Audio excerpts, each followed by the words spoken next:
xafladan oo ahayd mid si heer sare ah loo soo agaasimay isla markaana wakaalada biyaha ee Burco ay ku soo bandhigaysay waxqabadkii 2019 sidoo kalena ay shahaadooyin ku abaal marinaysay shaqaalihii ugu firfircoonaa ee waqtigaasi 2019 ayaa lagu qabtay saaka aroortii hore halkan oo ah hoolka wakaalada biyaha ee Burco.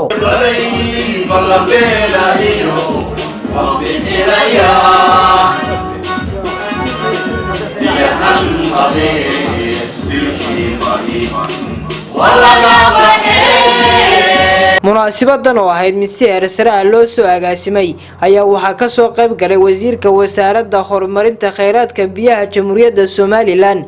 Maxamed Muuse Deeriye iyo sidoo kale maamulka gobolka Togdheer ka degmada Burco mas'uuliyiin kale bahda salaadiinta Jamhuuriyadda Somaliland iyo sidoo kale shaqaalaha wakaalada biyaha ee Burco. ugu horeyntiiba waxa madashaasi ka hadlay Professor Cabdixakiin oo ah maareeyaha wakaalada biyaha ee Burco kaasoo ka sheekay maraaxilkii kala duwan ee soo martay wakaalada biyaha ee Burco iyo sidoo kale waxyaabihii uu qabsoomay sanadkii tagay ee 2019. wakaalada kala wareegnay maalintan 13 ceel baa wakaalada u shaqeynayay maanta waxa shaqeynaya 17 ceel waxaanu ku soo kordhinay 4 ceel oo cusub 2 ceel oo wakaalada hore uga fadhiyay waanu kicinay ceel cusubna waxa qoday hay'adda UNICEF ceel cusub oo imika maanta xadhiga laga jarayna waxa qoday hay'adda World Vision oo ay kaashanayso fulinayso taakulo iyo wakaalada biyaha Burco hay'adaasi waxay naga bixisay $930,000 halkay wakaalada biyuhu ay bixisay $26,000 oo qalabkiya waxaanu kaloo maanta la wareegnay 11 gaari baa wakaalada kula wareegay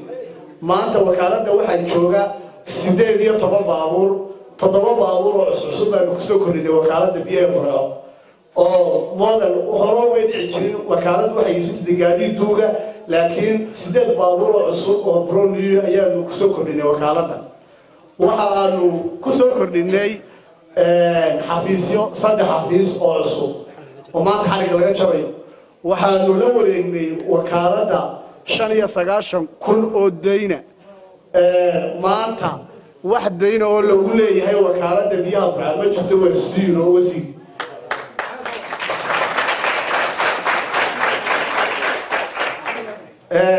waxaanu biyo ballaarin ku samaynay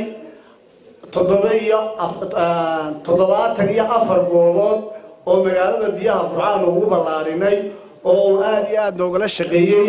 maayirka degmada iyo barasaabka iyo taliyaha ciidanka qaybta booliska iyo taliyayaasha kale oo dhan. iyaguna waxa madashaasi ka hadlay bahda salaadiinta Jamhuuriyadda Somaliland iyo sidoo kale barasaab gobolka Togdheer Xamse Maxamed Cabdi iyo sidoo kale duqa degmada Burco Maxamed Yuusuf Muraad taliyaasha ciidamada booliska iyo sidoo kale asluubta kuwaas oo ka marxaati kacay horumarka ballaaran ee ka wada wakaalada biyaha Burco tan magaalada Burco. waxaanu u mahad celinaa oo hambalyeynaa yacni waxqabadka ballaaran ee waxqabadkii maalintii lagu wareejiyay ballaaran ee uu ku sii gudbiyay baanu mar koobaad iyo mar labaad u mahad celinaa maareeyaha iyo waxa weeye shaqaalihiisa biyaha maareeyaha runtii maalintu la wareegayna waan joogay alxamdulillah rabbil caalamiin antana waan joogay intii lagu amaanay halkii laga qaaday iyo halkii la dhigay ii joogta Allah u barakeeyo imika baabuurta wakaalada biyaha suuqa markay maraysan inay baabuur dawladeed ka garaysa marka waxaad arkaysaa ninkaas min la xajalo dalka iyo maamulka uu hayo